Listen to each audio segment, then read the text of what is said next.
prêchant le royaume de Dieu et enseignant les choses qui regardent le Seigneur Jésus-Christ avec toute hardiesse sans empêchement. Acte 38-31. Je voudrais que vous examiniez plus particulièrement la dernière partie de ce verset. Pas un homme ne l'empêchait. La vie chrétienne peut être comparée à une course de haies et d'obstacles. C'est un sport que certains d'entre nous ont peut-être pratiqué à l'école. Ceux qui participent à la course doivent sauter différentes et sans renverser les barrières qu'ils rencontrent. C'est ainsi alors que le coureur remporte le prix. Les obstacles sont souvent constitués par un mur, quelquefois des tables, des chaises ou d'autres choses difficiles. Des flaques de boue et d'autres petits obstacles peuvent nous empêcher de sauter ou nous intimider. Nous voulons pas nous salir. Lorsque nous lisons les 28 chapitres du livre des Actes, il me semble voir au moins 28 obstacles que nous devons franchir en tant que serviteurs de Dieu. Et comment le Saint-Esprit agit merveilleusement et parfaitement à travers les serviteurs de Dieu en différents endroits, en surmontant chacune de ces obstacles, sans empêchement, sans aucune crainte. Dans les temps anciens, Dieu avait montré à ses prophètes qu'ils devaient continuellement s'attendre à lui pour déplacer les montagnes. Ce fut sa manière de confondre leur adversaire, comme nous le voyons dans Ésaïe 64, 1, 3, Ésaïe 63, 19.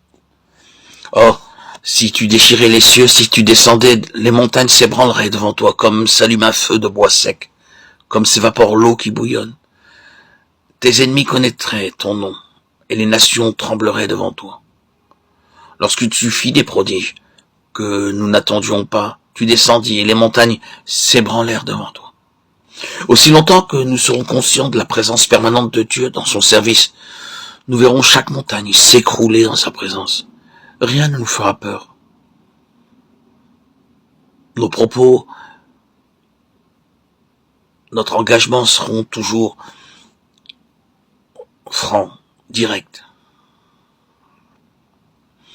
Tous les obstacles placés devant les serviteurs de Dieu ne peuvent pas ébranler la grâce de Dieu.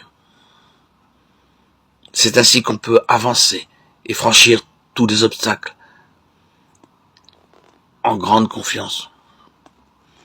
Et comme ils avaient les regards fixés vers le ciel pendant qu'ils s'en allaient, voici 2 hommes vêtus de blanc leur apparurent.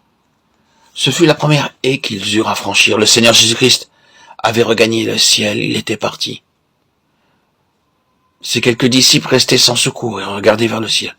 Le Seigneur venait juste de les charger d'être ses témoins à Jérusalem, en Samarie et jusqu'aux extrémités de la terre. Ils avaient compris ce que le Seigneur avait dit, mais ils n'avaient laissé aucune instruction détaillée d'aucune sorte, pas de plan, pas de schéma à suivre. Aussi ils se demandaient les uns les autres, où commencerons-nous?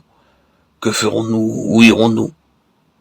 Il aurait pu leur laisser quelques indications par lesquelles ils auraient su immédiatement, tant de jours à Jérusalem, tant de jours en Samarie, mais il s'en alla simplement, sans leur laisser aucun plan.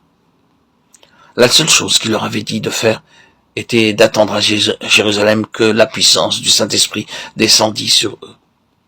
Numériquement, ils étaient très peu. Ce fut un gros problème.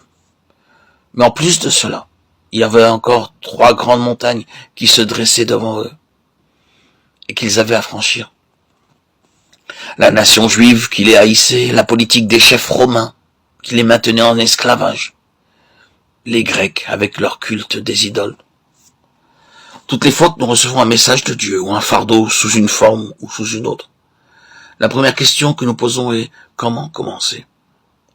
Vous pouvez aussi avoir le sentiment que c'est une très lourde responsabilité et que notre cas est différent. Nous trouvons ce peuple trop dur, nous sommes troublés et nous ne savons pas comment faire. Nous aimerions donc quelques indications claires. Mais Dieu ne travaille pas de cette façon. Dans tout travail de Dieu, ne supposons pas que parce que Dieu a travaillé d'une certaine manière, il fera exactement de même dans un autre endroit. Dieu n'est pas limité par nos idées ou nos plans. Il veut seulement que nous attendions patiemment jusqu'à ce qu'il commence à agir. Cela nous semble être un très réel problème, et ce le fut dans le cas des disciples. 2 hommes vêtus de blanc leur apparurent et dirent « Hommes galiléens, pourquoi vous arrêtez-vous à regarder au ciel? Ce Jésus qui a été enlevé au ciel du milieu de vous viendra de la même manière que vous l'avez vu allant au ciel. » Ils étaient si troublés qu'ils soient partis, que leur Seigneur Jésus soit parti. Ils savaient parfaitement que le Seigneur Jésus-Christ reviendrait, et ils devaient simplement le croire et attendre. Que ce soit long ou pas, ce n'est pas leur affaire. Ils devaient aller et attendre, comme cela leur avait été demandé, et au temps marqué par Dieu. Il leur dirait lui-même, alors, ce qu'il ferait ensuite. C'est ici l'enseignement que nous devons avoir. Apprendre, attendre le temps de Dieu. Attendre patiemment, car Dieu a un moment pour chaque travail, et il travaille selon son propre temps. Nous ne devons pas bouger jusqu'à ce que nous ayons reçu clairement du Seigneur l'ordre de marcher, et certainement pas l'ordre des hommes, l'ordre de nos ambitions personnelles, de nos convictions propres. Il faut laisser le Seigneur parler à travers nous, lui laisser de la place pour qu'il puisse y résider par son esprit et nous apprendre le chemin à suivre. L'itinéraire sera marqué et nos plans n'auront peut-être rien à voir avec les plans de Dieu. Ils tomberont en ruine ou tourneront vers l'échec si nous maintenons selon notre propre volonté. Il ne faut pas tenir compte de ce que nous pensons, mais laisser Dieu agir en nous. Si, en notre être intérieur, en nous-mêmes, nous n'entendons pas la parole, les appels, portons notre regard vers l'extérieur. Dieu nous enverra des messagers. Il sait quand nous pouvons discerner son message, si c'est de l'intérieur ou par des événements extérieurs. Dieu nous parle constamment. À vous de savoir l'entendre et d'attendre patiemment. N'en tirez pas des conclusions hâtivement. Patientez. Dieu ne veut que vous aider. C'est une affaire personnelle entre votre âme et Dieu. Nous pouvons avoir affaire qu'à Dieu et nous devons apprendre à attendre patiemment jusqu'à ce que l'heure exacte du Seigneur arrive. Comme cela sera sûrement